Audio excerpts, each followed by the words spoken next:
Ram Ram, hello, नमस्कार, स्वागतम. मी आहे कुलकर्णीची Kashmira and this is our best world. So तुम्ही आत्तापर्यंत आपले या आधीचे न्यूमरोलॉजीचे व्हिडिओ बघितले असतीलच, नाही? मग जाऊन बघा. पूर्ण अभ्यास करायचा ना आपल्याला.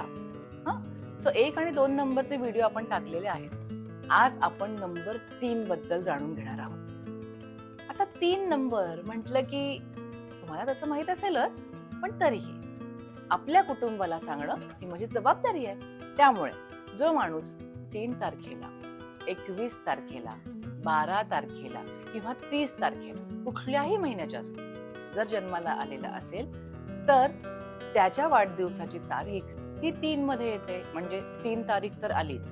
12 म्हटलं की 2 आणि 1 3 आली. पुन्हा 21 म्हटलं की 2 आणि 1 3 आली आणि 30 तारखेची 3 परत आलीच. तर ॲडिशन केल्यानंतर सुद्धा शेवटी 3 नंबर राहिलेला असेल. अशी जर तुमची जन्मतारीख असेल तर तो तुमचा मूलांक झाला, म्हणजे तुम्ही 3 नंबरच्या व्यक्ती झाल्या असं आपण म्हणू शकतो. आता 3 नंबर जर आपण ॲस्ट्रॉलॉजीनुसार बघितलं तर हे गुरुतत्व आहे.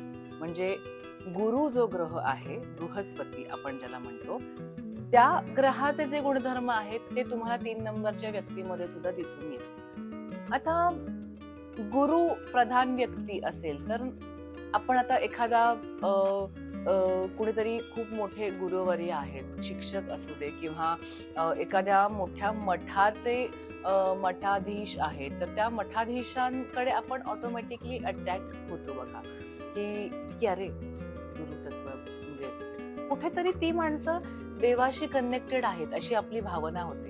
तर हा एक नॅचरल चार्म असतो त्यांच्याकडे. जर तो बिघडलेला असेल पत्रिकेत तर भोंदूगिरी होते बरं का. हे ऍस्ट्रॉलॉजीचा भाग झाला, पण शेवटी सगळ्या शास्त्रांना एकत्र घेऊन आपण जेव्हा पुढे जातो तेव्हा अभ्यास करता करता तुम्हाला ही गोष्ट कळेल. कारण बऱ्याच जणांचा प्रश्न असतो की मग बरेचसे गुरु संत महात्म्याचे भोंदूगिरी पण करतात किंवा काय. तर त्याचं उत्तर हे आहे की गुरु आहे त्यांच्याच्यात, पण तो थोडासा वाईट ग्रहांबरोबर जर असेल तर तो मग थोडा अशा पद्धतीने पुढे येतो आपल्या. आपण सांभाळायचं आपल्याला. तर आपण येऊया परत बॅक टू नंबर 3. तर 3 नंबरचे जे व्यक्ती असतात ना, त्यांच्याकडे एक नॅचरल चार्म असतो. म्हणजे माणसं त्यांच्याकडे अट्रॅक्ट होतात. मग त्याची बरीचशी कारणं असतात. एकतर तेज असतं गुरुचं त्यांच्याकडे एक प्रकारचं, शिवाय नॉलेज, ज्ञान, ज्ञानाची देवता आहे, सगळ्या देवतांची देवता आहे गुरु. त्यामुळे सगळ्या गोष्टींचं ज्ञान त्यांना बऱ्यापैकी असतं. अभ्यास ते करतात पूर्ण त्याबद्दलचा. शिवाय एक मान सन्मान, प्रतिष्ठा, ह्या गोष्टीचा ना अट्टहास म्हणण्यापेक्षा ही गोष्ट त्यांना हवी असतेच. आपोआप मिळते किंवा हवी असते. नाही मिळाले तर त्यांना ते खूप म्हणजे नाही आवडत, इन्सल्टिंग वाटतं किंवा अपमान झाल्यासारखं वाटतं. त्यामुळे मान सन्मान प्रतिष्ठा ही त्या व्यक्तींना हवी असते. त्यासाठी लागणारे गुणधर्म त्यांच्याकडे असतातच, पण त्यांना ती हवी असते. शिवाय जर आपण काही लोकांची एक्झाम्पल्स घ्यायची म्हटलं तर मैं तो अपनी ही फेवरेट 3 नंबर. आता त्याच्यावरून तुमच्या लक्षात येईल की अशी माणसं ना स्वतःवर प्रेम करतात, जे की खरं तर केलं पाहिजे प्रत्येकाने. पण ही गोष्ट यांच्याकडून शिकण्यासारखी आहे की स्वतःवर प्रेम करतात ही माणसं. स्वतःच्या मान सन्मानाबद्दल, प्रतिष्ठेबद्दल काळजी करतात. अभ्यास करायला यांना प्रचंड आवडतो आणि ना खूप कमी वयापासूनच त्यांना ना आयुष्यात काहीतरी करून दाखवायचं आहे. हा एक त्यांच्या म्हणतो ना की नैसर्गिकच एक थॉट प्रोसेस आहे की आपल्याला आयुष्यात काहीतरी करून दाखवायचं. त्यामुळे खूप कमी वयातच हे कमवायला पण शिकतात.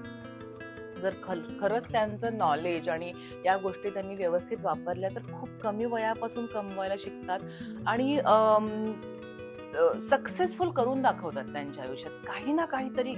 म्हणजे भले ते दुसऱ्यांच्या हिशोबाने तेवढं आहे नाही आहे माहित नाही, पण त्यांच्या आयुष्यात ते काही ना काही नक्की करून दाखवतात. आणि त्यांना ना तुम्ही असं एके ठिकाणी बांधून ठेवू शकत नाही. जर तुम्ही म्हणजे आपण म्हणतो ना की संत वगैरे जे असतात ना, ते इकडे तिकडे कधी कुठे जातील काही सांगता येत नाही. सो यांचं पण असंच आहे की तुम्ही त्यांना असं बांधून नाही ठेवू शकत. जरी ते एका ठिकाणी एका घरात जरी बसले तरी त्यांचं काय म्हणतात चित्त, मन, बुद्धीत सगळे ब्रह्मांड फिरून येत असतं. सतत विचार सुरू असतात, कारण अभ्यासू वृत्ती ना. फक्त आपल्याला काय करायचंय की ती जी बुद्धी आहे किंवा ती जी विचार करायची पद्धत आहे ती आपल्याला पॉझिटिव्ह मध्ये चांगल्या ठिकाणी गुंतवायची आहे, जेणेकरून त्यातून चांगले विचार आणि चांगल्या कृती घडतील.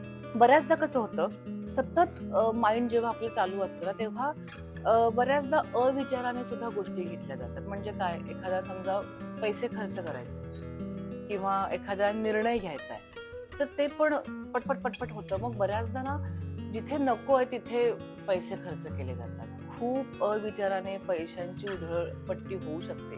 आणि आणि काय म्हणतात, निर्णय घेताना कधी कधी आपल्याला असं वाटते की हे असं नको करायला पाहिजे होतं, असं केलं असतं तर बरं झालं असतं, असं होऊ शकतं. फार वेळा नाही म्हणणार मी हे, पण बऱ्याचदा ही घटना 3 नंबरच्या व्यक्तींबरोबर घडते. अविचार होतात, खूप पटकन रिॲक्ट केलं जातं. कारण जसं मी आत्तापर्यंतचे सांगितलेले कॅरेक्टरिस्टिक्स आहेत की मान, सन्मान, प्रतिष्ठा, थोडंसं मी पणा असतो त्यांच्याकडे. आणि मी म्हणेन ते बरोबरच आहे असा एक काय म्हणायचं त्याला विचार असतो, जो त्यांच्या विचाराच्या दृष्टीने करेक्ट असेल सुद्धा, पण प्रत्येक परिस्थितीत किंवा प्रत्येक माणसाच्या हिशोबाने तो करेक्ट असेलच असं नाही. पण बऱ्याचदा यांचे विचार बरोबर असतात. सो हे मान, प्रतिष्ठा, क्रिएटिव्ह आर्टिस्ट असतात बरं का हे. म्हणजे क्रिएटिव्ह गोष्टी त्यांना, जसं म्हणलं की माइंड सतत जेव्हा सुरू असतं आणि ते जर क्रिएटिव्ह गोष्टीमध्ये तुम्ही टाकलं, खूप अशा भन्नाट आयडियाज यांना सुचू शकतात की अरे आपण असं करूया, अरे आपण तसं करूया. आणि सुंदर एक तेजस्वी व्यक्तिमत्व असतं यांचं. सो ही बेसिक माहिती आपण सांगतोय आता व्हिडिओमध्ये. परत आणखीन आपण प्रत्येक वेळी जेव्हा की यांना करिअर कुठलं पाहिजे, दिवस कुठले चांगले, रंग कुठला चांगला, हे सगळं येत राहणार आहे. पण कसं आहे, सगळं एकाच ह्याच्यामध्ये भरून उगाच कन्फ्यूज नाही करायचंय आपल्याला. आपल्याला रोज गप्पा मारायच्यात. त्यामुळे बेसिक आता तुम्ही इतकंच लक्षात ठेवा की ही माणसं स्वतःवर प्रेम करणारी असतात, जे यांच्याकडून शिकायचंय प्रत्येकाला. हुशार असतात, मान, सन्मान, प्रतिष्ठा यांना खूप महत्वाची असते. आर्टिस्टिक असतात, एका ठिकाणी फार काळ टिकून राहू शकत नाही, सतत माइंडमध्ये गोष्टी चालू असतात, अभ्यासू असतात.